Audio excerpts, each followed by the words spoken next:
Hey guys, so it is the end of November and that means that it is time for a November wrap up, which is when I tell you all the books that I've read this month and a little bit of an explanation as to what the book's about and what I rate the books. So this month I read a total of 3 books, all fiction novels. I want to start reading more variety of books, so you might see those in the near future. The 3 books that I read was J.K. Rowling's Harry Potter and the Philosopher's Stone, Leigh Fallon's Carrier of the Mark, and James Patterson's I, Michael Bennet. First book is I, Michael Bennet. It is a book about Michael Bennet, who is a detective, and he tries to take down Perrine, who is a crime lord. And he's related with gangs and murders, and he's trying to take him down without getting too involved in it, and Perrine's trying to, get at his family. His kids are all involved. It is quite a story. There isn't much of a climax, I didn't think. I did fully read it. I didn't start and then stop, which I was actually very pleased about, because at some stages I was like, do I really want to continue this book, or should I just put it down now? But it was interesting enough for me to continue moving forward and be like, you know what, I'll continue reading it. There might be something interesting soon. There were many interesting parts in the book, but I don't think that it was quite as good as what I had hoped it to be. Perrine is very arrogant, and Michael Bennet is very determined to get him and destroy him, send him to prison, all of the above. They both clash with one other, and Michael has Perrine in his sight several times within the book, and when his children are involved in it, in the whole incident with Perrine, it just takes it to another level, and that's probably the climax of the story. I'm not going to get too involved in telling you everything about what's going to happen, because that's for you to find out if you wish to read it. I did rate this book 3 stars, because I felt it didn't quite reach the climax that I was hoping for, but there was enough interest in the story to keep me going. Michael Bennet has 2 different styles of writing. It is told in both first person and third person, so it gets quite confusing as to what's going on when the styles change, and it changes quite a fair bit.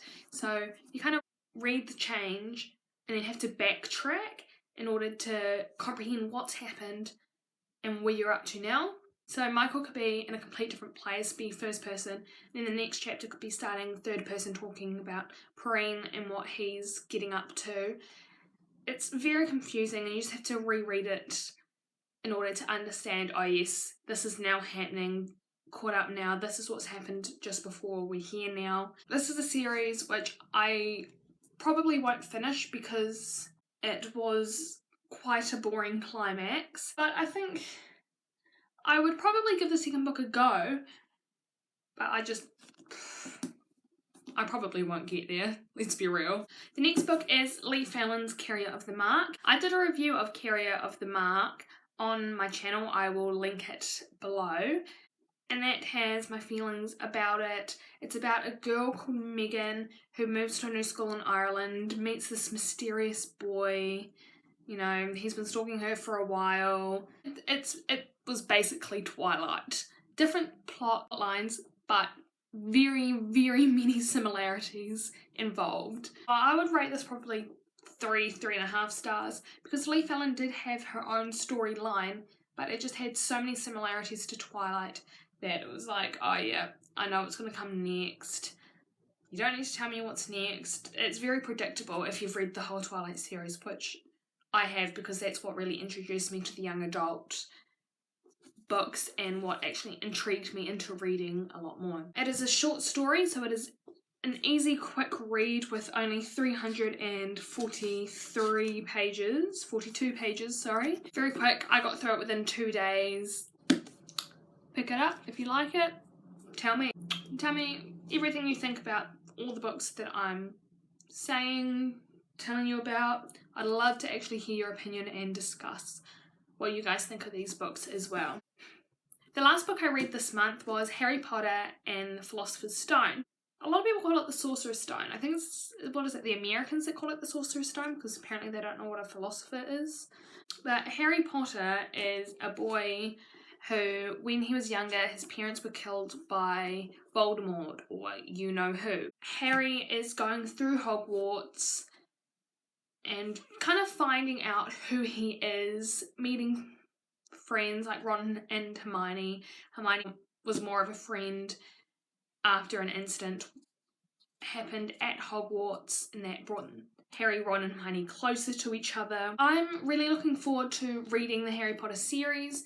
I have read the books before, but I was a little bit younger, and now I can comprehend it a lot more. It was a very quick read with 332 pages, so it's a little bit less than Carrier of the Mark, but is just as quick to read. I read it within a few days, just like Carrier of the Mark. Harry's character was kind of weary when he first entered Hogwarts, just because everyone's known about Hogwarts, unless you're a mudblood and born to Muggle parents who know nothing about the wizarding world. How would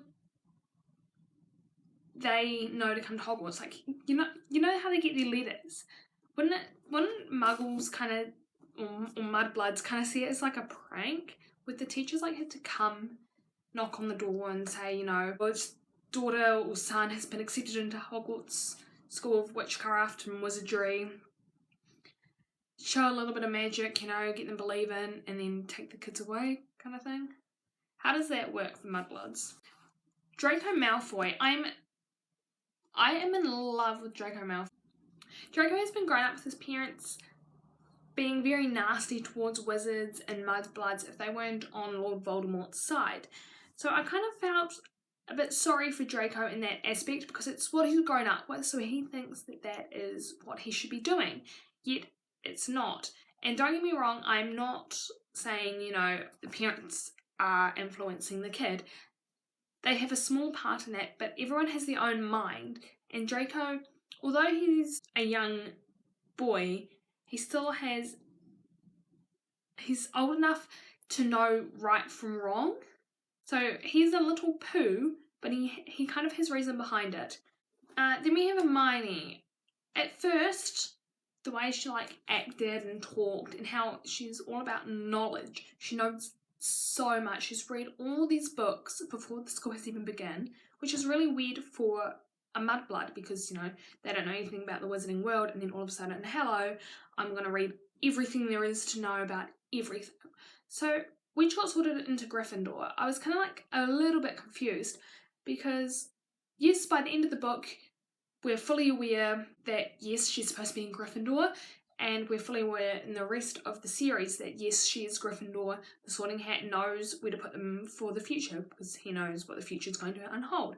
But to begin with, I kind of thought that she should have been in Ravenclaw because of her learning, like her confidence for learning and knowledge. But that wasn't the case at all.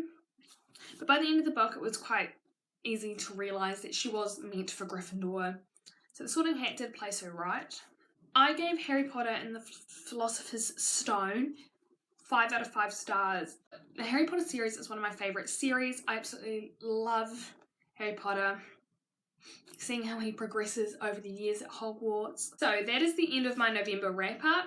To conclude, I have read Harry Potter and the Philosopher's Stone, Carrier of the Mark, and I, Michael Bennet. If you have read or are going to read any of those books, please let me know what you think about them. So if you haven't seen my face before, make sure you hit that subscribe button down below and you'll be notified for my future videos. All my videos are book related because I am a major bookworm. I will make more of these kinds of videos in the near future. I do post every Sunday unless I advise otherwise. So thank you so much for watching, and I will see you in my next video.